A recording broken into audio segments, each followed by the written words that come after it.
Sí, es real. Este espectáculo marino es un fenómeno único en el mundo. Al este de Madagascar, en pleno Océano Índico, se encuentra la cascada submarina de Isla Mauricio. Solo se puede observar desde las alturas en Lemor, una de las playas más idílicas y declarada Patrimonio de la Humanidad, aunque en realidad no es una cascada, sino una ilusión óptica.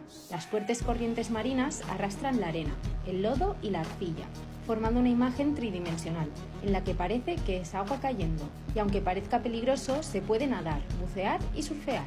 ¿Te gustaría verlo en persona? Viaja a Isla Mauricio con buscunchollo.com.